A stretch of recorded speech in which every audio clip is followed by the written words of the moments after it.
Today on Diabetes 360, we're going to talk about the prevalence of diabetes not only in our country, but in our states, as well as our local region as well, and the long-term effects of diabetes. Previously, we talked about how diabetes itself doesn't necessarily kill you. It's the long-term effects of diabetes. So we're going to focus on that a little bit. But think about this. In our country, 29.9 million individuals have type 2 diabetes. Now, 21 million of those realize they have it. The rest, it's undiagnosed. When you think about all that diabetes in our country, it adds up to 9.3% of our population has type 2 diabetes.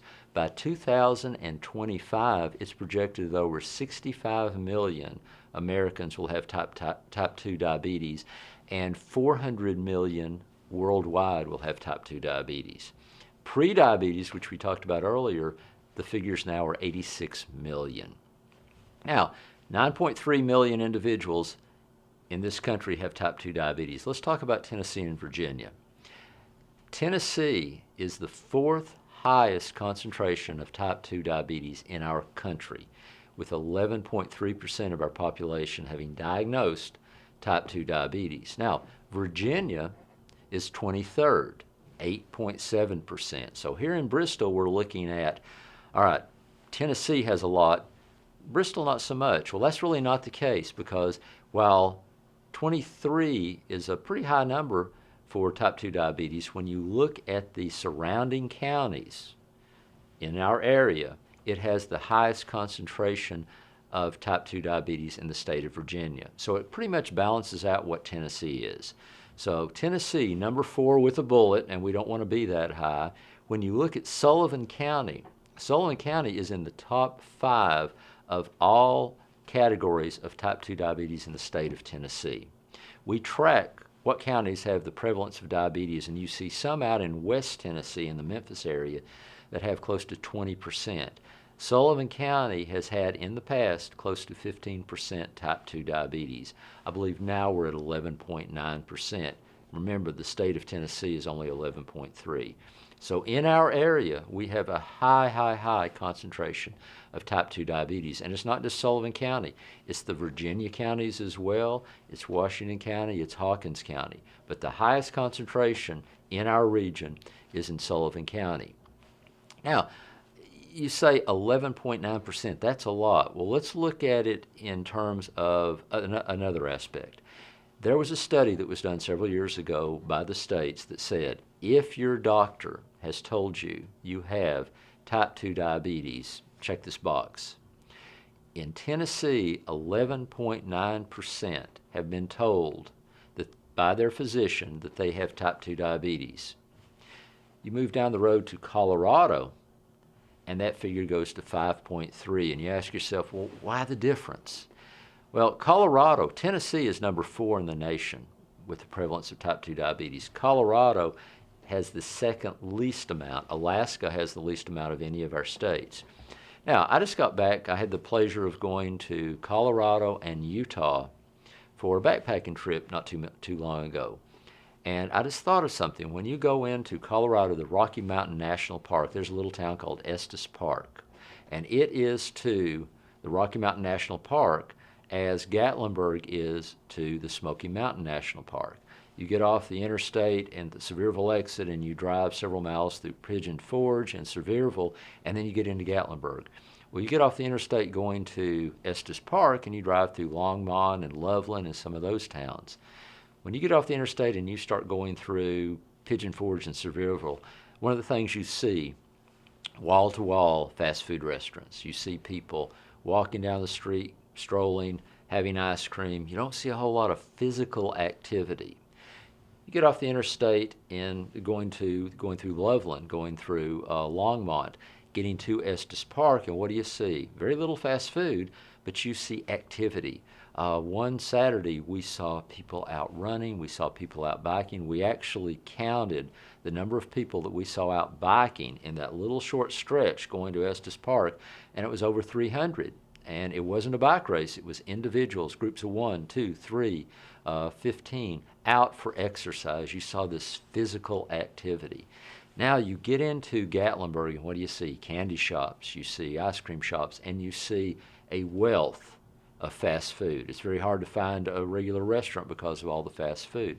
When you get into Estes Park, there was one fast food restaurant, if you consider Subway a fast food restaurant.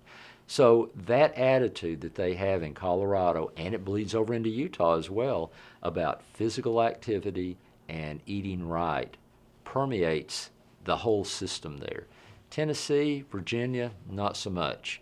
So that's one of the reasons that we say you have to stay active, you have to eat well, and we're going to be talking about that in future shows. Now, the long-term effects of diabetes.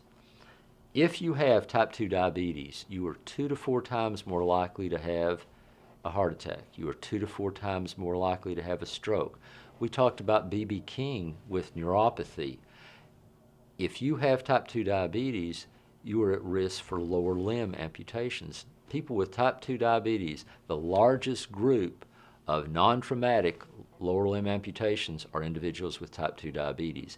It's the leading cause of adult blindness. It's the leading cause of gum disease. I mean, you see diabetes having its fingers everywhere in these long-term conditions. If you walk into Bristol Regional Medical Center today, about 30% of the individuals in our hospital have diabetes. Now, they're not there directly because of their diabetes. They have other conditions. But close to 30% of those folks have diagnosed type 2 diabetes. You walk up into our cardiac unit, and sometimes you'll see between 50 and 70% of those people. So those long-term effects are what really hammers home the prevalence of diabetes. Now, we talked earlier that the most rapidly growing segment of folks with diabetes is 30 to 39. That hits directly in our workforce. Because of that, the cost of diabetes is escalating. Years ago, when it was more prevalent in 50, 60, 70-year-olds, you're looking at people in retirement, you're looking at people that are out of that income range. Now we're seeing more and more younger people. Diabetes right now costs this country $245 billion a year. $176 billion of that is direct medical cost. We wonder why our medical prices and our insurance is going up. Diabetes is a primary reason. $69 billion of that is indirect costs. That means time off from work, lost productivity. Now, you look at that lost productivity and look at that lost time off from work, and you look at another study. If you have diabetes, you are apt to use 1.7 off days a year for being sick. If you have diabetes, it's 8.3. You can see how this is growing and growing and growing. Now, one of the other things we look at is the cost of workers with type 2 diabetes. A study was done not too long ago in our area, over 10,000 workers, and it was realized that if they don't have type 2 diabetes, the cost per year that they were paying out in medical was $1,670. If they had type 2 diabetes, it was over $6,000.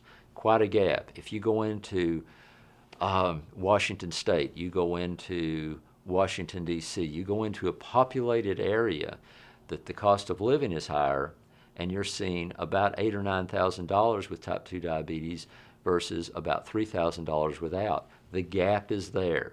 So diabetes not only affects us medically, it is affecting our pocketbooks as well.